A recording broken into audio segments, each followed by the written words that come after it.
Tonight, growing tensions outside a federal facility in Minnesota. This is a scene that we've seen all day long. The line of police officers and right across the street, protesters, a scene that's repeatedly turned into clashes.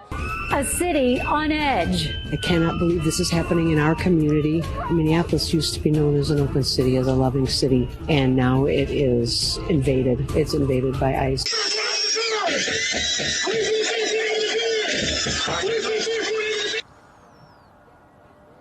Ring video shows law enforcement officers with long guns moving in, busting through the door before entering this South Minneapolis apartment building. The Hennepin County Sheriff's Office say they were executing multiple search warrants for a firearm stolen from a federal vehicle Wednesday night. There was no shortage of words late Wednesday night as protesters filled North 24th Avenue. Following the second ICE-related shooting in a week. Unrest in Minneapolis continues as tense protests are reaching a boiling point in the wake of last week's deadly shooting involving an ICE agent. Stephanie, we're standing outside of the Bishop Henry Whipple Federal Building. It's been kind of the epicenter of ICE's enforcement operations here in the Twin Cities. I'm going to pan so you can kind of see what's going on in just the last several minutes. And only WCCO's photographer Tom Aviles was on the scene as protests turned violent Wednesday night. You're going to see a broken vehicle broken into. Look at that crowd ripping out the safe. That vehicle was government property. Let's begin with President Trump is threatening to use the Insurrection Act in response to the protests over ICE operations in Minneapolis. That came in a social media post yesterday where he told politicians in Minnesota to, quote, stop the professional agitators and insurrectionists from attacking the patriots of ICE. I got nightmares in my head, I fear. Thoughts build up until I can't feel. My mind fills up into a creature, and it haunts me somewhere much deeper. I got nightmares in my head, I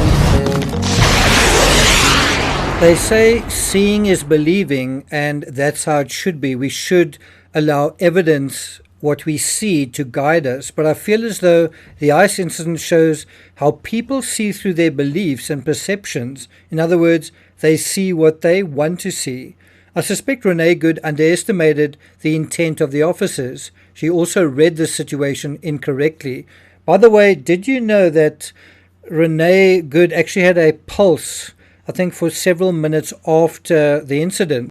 And she was shot in the forearm, the chest, and the head. When an officer said, get out of the fucking vehicle, not the officer who killed her, another officer, I think she should have realized the game, because it was a game, was up. It was also a game of one-upmanship. Who's going to win this? I've already said why I think she ignored her instincts, because there was a peer pressure thing going on. She knew she had an audience, and this was part of a ruse. In other words, what she was doing was acting out of her own programming, not common sense.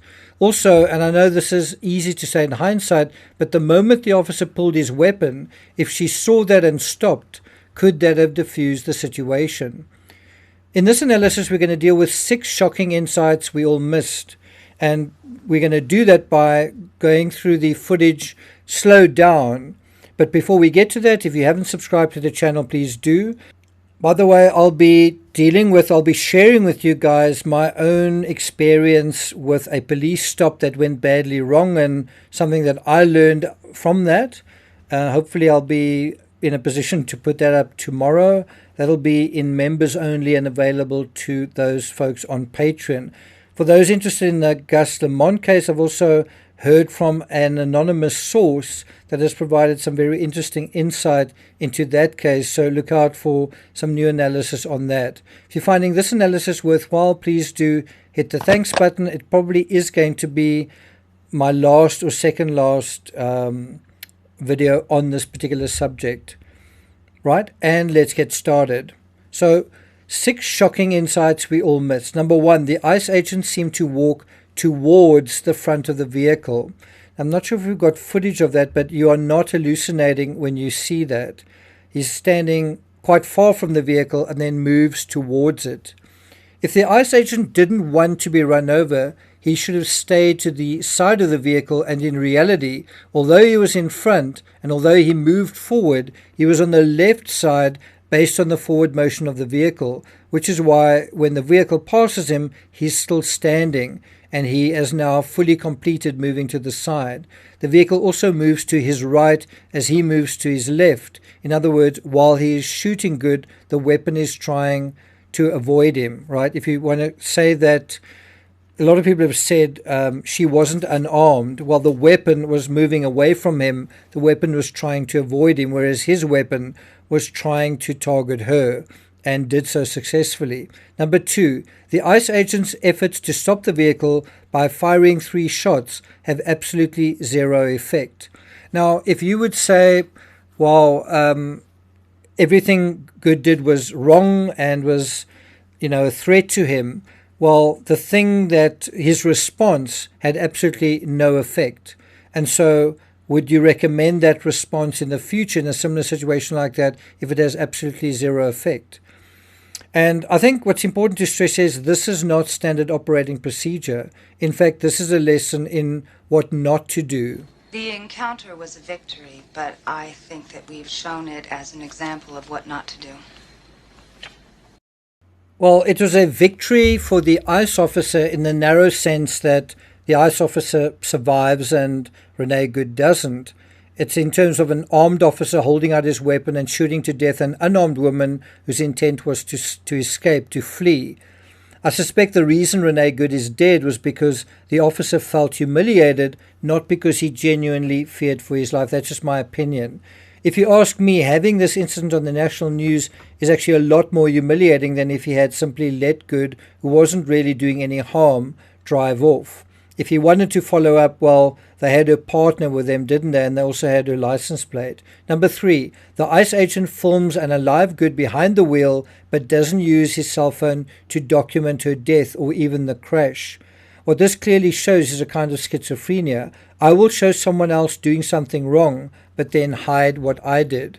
I'm sure a lot of you aren't going to like that particular comment. Number 4, Renee Good was shot to win the pissing contest. If Renee Good had managed to drive away, probably the bystanders would have laughed and jeered, and they were laughing anyway, but it would have rubbed in the humiliation that was already going on. Now his failure is complete. There's a scene early on in the clip where you see Renee bouncing around excitedly in her seat, apparently seeing what they were doing as a bit of mischief, a bit of harmless fun. Number 5, ICE officer was brushed by the vehicle. We can hear a thud, and my first impressions were that he was hit harder than the other camera angles actually show. Interestingly, he seems to have his left arm outstretched, bracing against the vehicle. As I say, he seems to be moving towards the vehicle with his feet way back as well, while stretching out his right arm, aiming, firing, and firing twice more. Based on what I've seen, it's impossible that he could have sustained any internal injuries and possibly wasn't injured at all. That's just based on what I've seen. Maybe I've not seen properly. Also, he doesn't look injured when he's recorded walking back, nor does he sound injured, nor does he indicate any injuries or ask for treatment at the scene. Number 6, the ICE agent was still holding his phone after supposedly being run over. Now, what corroborates, I think, this impression that the officer wasn't injured, despite claiming that he was, is the fact that his phone is uninjured. He doesn't even drop it. We're also able to access the clip on his phone because his phone isn't damaged. And clearly, I think there is an awareness here. If he is completely uninjured and yet he shot an unarmed woman to death with 3 bullets with lethal intent, and yet he sustained no injury, not only was his life not in danger, I'm not sure he was in any danger of injury either. Then it seems to be an act of spite, a personal vendetta, not an officer of the law in an independent and rational, acting in an independent and rational and reasonable manner. Does that make sense? The New York Times also does a brilliant job in showing the exact moment shots 1, 2, and 3 were fired. When it's slowed down to that extent, it all becomes a lot clearer, I feel. Let me ask you an interesting question, and this has to do with my experience with the police stop. If you're given an unlawful order by law enforcement, should you follow it? Please let me know what you think about that in the comments, and I'd especially appreciate lawyers, if you're listening, responding to that. All right, I'm not going to take it further than that. Thank you for listening, and I'll see you guys next time.